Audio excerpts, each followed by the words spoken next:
Hi guys, and welcome back to another video on the Sean the Sheepman channel. Today's video is going to be our second installment of training and understanding a working sheepdog. So in the last video we looked at a baseline of what we need to understand before we start training. So in this video we're going to start building up the bond with our young dog, introducing it to livestock, and also we're going to look at teaching the directional commands and some basic training.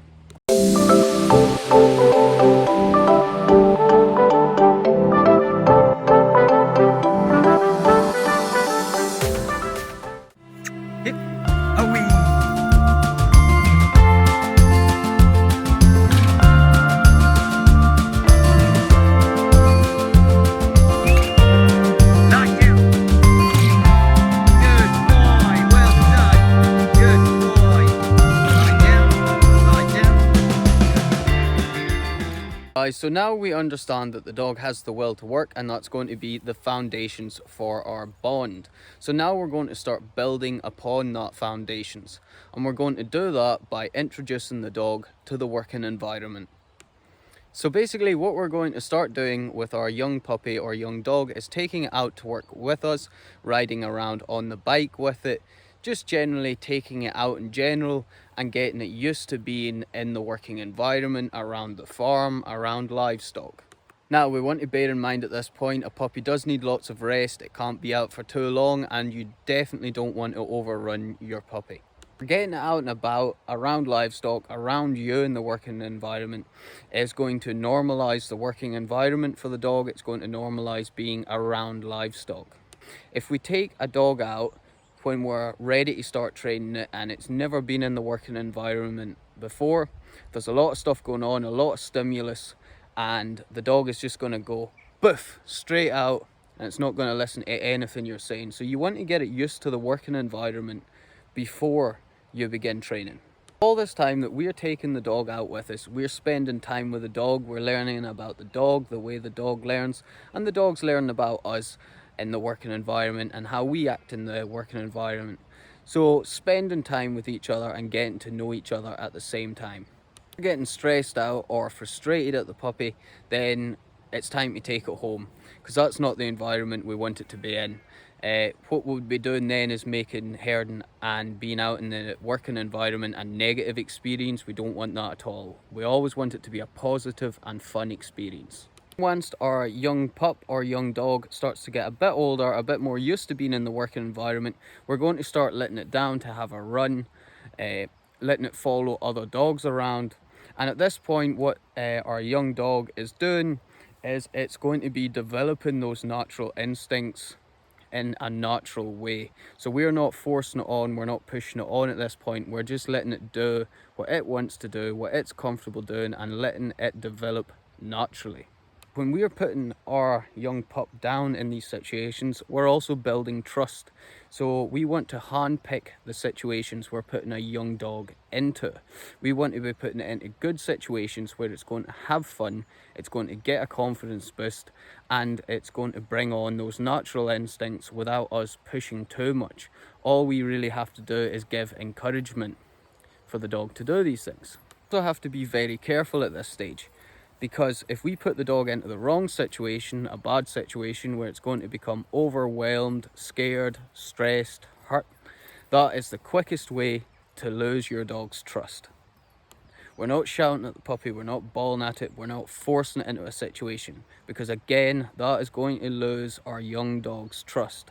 Talk about what if you've bought an older dog that's maybe part trained or trained, and it hasn't been out a lot, it's really keen, it's just wanting to go. Well, there are a couple of things we can do. One, we can try and run a bit of the energy off before we get to our stalk or before we get to our train session. So we're not trying to completely exhaust the dog, we're just running off that extra energy and trying to get the dog into a better mindset for what we're about to do. What we don't want is the dog coming down with this super excited, super keen mindset, and then it just goes bush out, stops listening to you completely because it's almost overwhelmed with the stimulus. And sometimes a young dog just has to get it out. You just have to let it run it out, and as long as it's not putting the sheep in danger, it's fine. Sometimes just let that dog go crazy a little, bounce it from side to side to side, and just run off that excess energy. The final part of building the bond that we're going to speak about today is the way we communicate with our dog. Now, we want to be the leader when we're out herding, and you're never going to rule a dog with fear. In fact, you'll almost have the opposite effect. If you're shouting, bawling, making herding a negative experience, all that's going to do is put the puppy off working for you, put the dog off herding completely. At the same time as this, we want to make sure that we are giving proper commands, that our commands don't sound like questions or suggestions to the dog, because a dog's never going to respect you if you're not commanding that respect. So if we want to be the pack leader, we have to emulate qualities of a leader. We have to convey confidence in the way we talk to the dog, because if you don't have confidence in yourself, your dog is going to have no confidence in what you're telling it to do. Something a lot of young handlers struggle with, me especially. When I started out, I struggled with having confidence in myself. But the key to having a dog listen to you is having confidence in the way that you convey your commands and the way you talk to the dog. You also have to be decisive. If you're dithering between commands or not sure about what commands you're actually given, then the dog's not sure about how to take that command. So as well as that, we have to be very decisive, and we have to just trust that we are right even when we're wrong. We also have to convey a bit of firmness in the way we talk to the dog. A leader doesn't ask for permission, it doesn't look for permission from somebody else, it just does, it says. So that's what you have to do. You have to be firm, you have to be resolute in the way you're talking to the dog. These things are going to contribute to the bond with your dog. If you don't talk to your dog right, it's not going to work right. You have to be confident and decisive in the way you hold yourself every time you go into that working environment.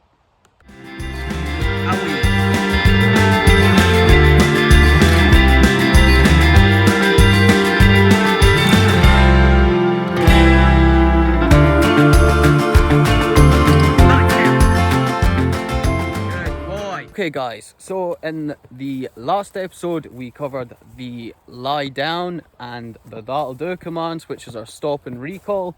So it's time to add some direction to this with our come by and away commands. The first thing we have to do to teach the directional commands is to get the dog moving round about the sheep. And the way we're going to do this, if you walk into the dog, if we walk this way, the dog is going to move this way as well. We're going to give a lot of sort of body movements, moving our stick to show what way we want the dog to go, and a lot of noises of encouragement just to get the dog moving around. So here we can see if I start moving into echo, noises of encouragement, using my body language to show him what way I want him to go, we can get him moving around. Lie down. And when we need to, we can use that lie down to stop it, and then we can start going the other way. And same with the other way, moving into the dog, noises of encouragement, body language, getting the dog moving around. Good boy.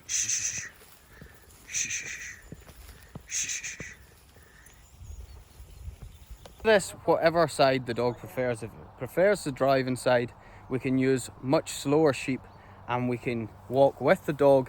If the dog prefers the more fetch situation where it's on the other side, we can stay at the other side and the dog should basically mirror our movements around. So once we get the dog moving, we're going to start giving commands after the action.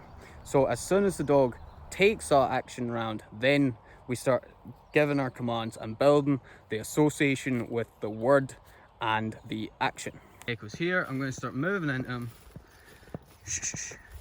Come by, good boy. Come by, good boy. And you can see as he's moving, we're going to keep moving around and he will keep moving around. Come by, good boy. Come by, good boy. And as long as I keep moving, he's going to keep moving around as well. Come by, good boy. And that just allows me to keep repeating the command and building that association up. Come by, good boy. Good boy. Come by, good boy. So again, the other direction, moving into the dog. Away, good boy. Away, good boy. Away, good boy. Shh, away, good boy. Then back. Come by, good boy. Come by, good boy. So just saying those commands as the dog is in action is building up those associations with the action. Once the dog starts to get an idea of which command means which direction, then we're going to start giving the command first and then moving with the dog. Basically waiting on the dog taking the first action before we start moving. And then when we go to switch the other direction, we give the command first before we start walking back.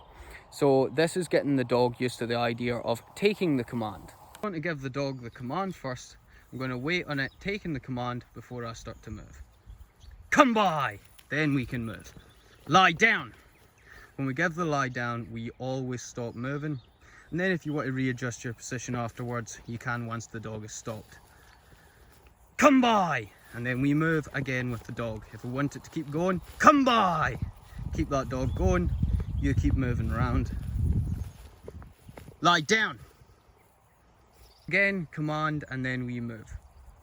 Awee! Good boy! Good boy! Lie down. Awee! Good boy! Good boy! Lie down. Awee! Good boy! Lie down. I'm going to move slightly closer to him. Let these sheep move in front. Come by! And then we move. And like I say, giving lots of clues with our body language and stuff like that as well. A lot of people in herding will tell you not to use body language, to not accentuate what you want to do with your body too much, not give the dog too much hints, because that's not proper herding. We really want to be working just on the vocal command alone. Now, this is what I think about that. Anything I can do to help the dog associate the action with the command, I will do to get the dog to learn that. Once the dog starts to learn that, that's when we can worry about cleaning it up, making it look proper and making it look professional. Now we're at a point where the dog has learned the 4 most basic commands of herding. That'll do, which is our recall, lie down, which is our stop, and the directional commands, which is come by and away. So now we can start basic training. So what we're going to do is basically just drum these commands into the dog's head, because these are our 4 most important and most basic commands that we will use in herding all the time.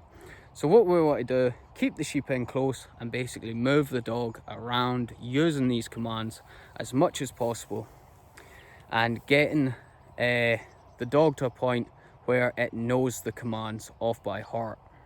Awee! Good boy! So moving around with the dog still. Awee! Good boy. Lie down. Come by. Come by. Lie down. Awee! Good boy. Awee! Shh, shh, shh. Good boy. Lie down. Awee! Good boy. Awee! Good boy. Lie down. Come by. Good boy. And as we're doing this, we're slowly getting rid of a lot of the things that we've been doing. Lie down, to let the dog know what to do. Lie down. Good boy. So we're slowly getting rid of a lot of the body language and stuff as we do this, and trying to get it to the point where the dog is reacting on the words alone. So, come on!